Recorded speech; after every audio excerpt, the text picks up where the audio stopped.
This is here one of a few rainwater harvesting systems we have at this center.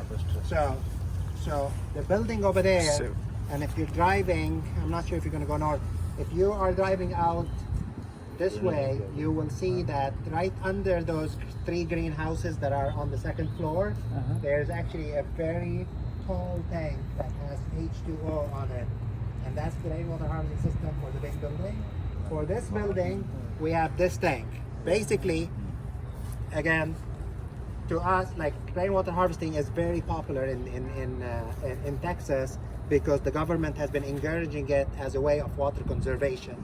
But we actually found out that there's a higher benefit for stormwater from rainwater harvesting than either just conservation. It's a combination. Of course, both are great, but we have a great benefit. What's happening during the rain event?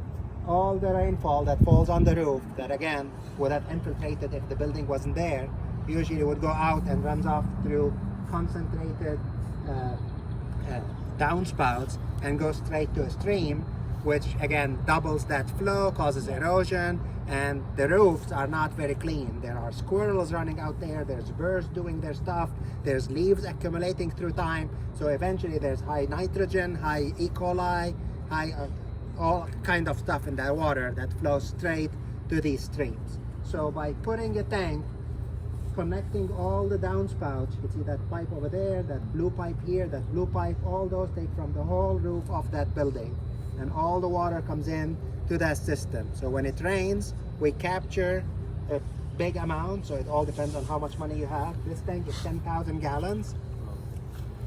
So it captures probably the runoff from maybe 2.5 to 3 inches on that roof, and so it would capture all. That's if it's empty. So that's the difference between this and the bioretention that we just saw. The bioretention naturally just drains with time. There's actually a perforated pipe in the middle of that bioretention, like 1.5 feet from the bottom, so that we always empty the top half within a day after a rainfall. So if we get another rainfall 2 days later, there's still some space to take some of the rain. This one, we can't do that unless we drill a hole in the tank and let it seep, which by the way people do for stormwater management. If it fills up, it needs to be used to be actually effective. And so in our case here, we have all the irrigation of this part, this side of the road, based on this rain irrigation system, and all the irrigation on the other side of the road is from the bigger tank over there. Now the problem happens in the winter. We don't water in the winter, right? And so as a result, and we got a 4-inch event just on, was it Wednesday to Thursday here. We got 4 inches, and so what do you think this is? Is it empty or full? This is leaking. It is completely filled, and it's leaking on the overflow. So these rainwater harvesting systems do need an overflow, because otherwise they will overflow from the top, water falls everywhere, causes problems.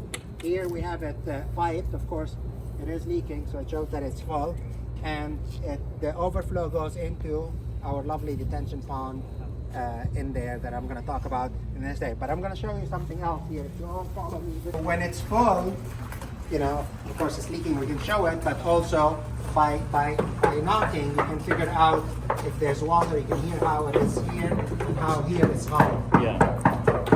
So above, but we also have this to figure it out. So this is just a mechanical system with a float that will go up to the level. So we know the water level is here, which is equal to the bottom of the overflow pipe. So this is how much water we have in these systems.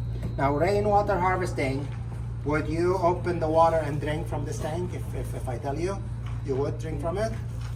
I wouldn't, because it's very bad. I've measured it, I have E. coli and stuff. So never drink directly from a system. And when you're using a non-potable water source that is open to the public, you are required by law in the US to paint your pipe purple. This is fading a little bit.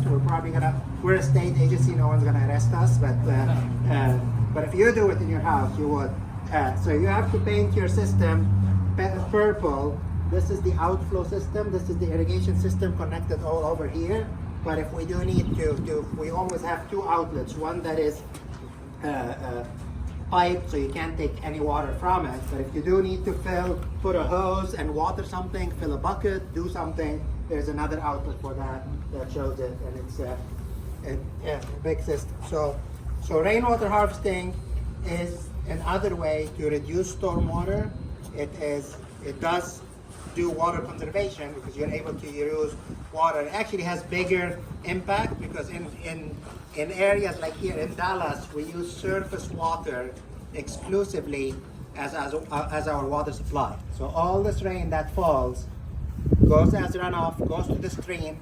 From the stream, it goes to a lake, and then the city or whatever, the water agency, pumps out that water, treats it, and pumps it back to us. Basically, the water we're capturing here, we're saving it a long trip all the way to the lake, and then energy for being treated and pumped all the way back to here to be reused. We shortened the trip of that water from approximately 70 miles both ways trip to a few hundred feet. So that again is another energy benefit to having rainwater harvesting as a result. And just so that you know, how much water can you collect from rainwater harvesting? Do you guys have any idea? Just so that you know, so an inch of rainfall on a square foot will give you 0.6 gallons. So this building right here is around, I think, 10,000 square feet. So if we get 1 inch of rainfall, which is a regular call, we get 1 inch here around 12 times a year. We get more a few times, but 12 to 15 times we get 1 inch or more. So 1 inch on this is 6,000 gallons, right? So there's some people who use rain barrels at their house, these blue little things, and they're happy with them, or you can go buy them for 3 times that price at Whole Foods and put them in your backyard and attach them. These are 55 gallons. And every downspout in a house usually collects from 1,000 square feet. So if you get 1 inch on your roof and you have a rain barrel on there, 1 inch on 1,000, that's 600 gallons. That would fill 12 of these rain barrels. 1 inch would fill 12 of these rain barrels. That's why we recommend people go with bigger system. Go with the 500 gallon. Go with the, if you can afford it, go for 500 gallons because that's how you can get the most benefit for your system. Any questions about rainwater harvesting? Okay, let's look at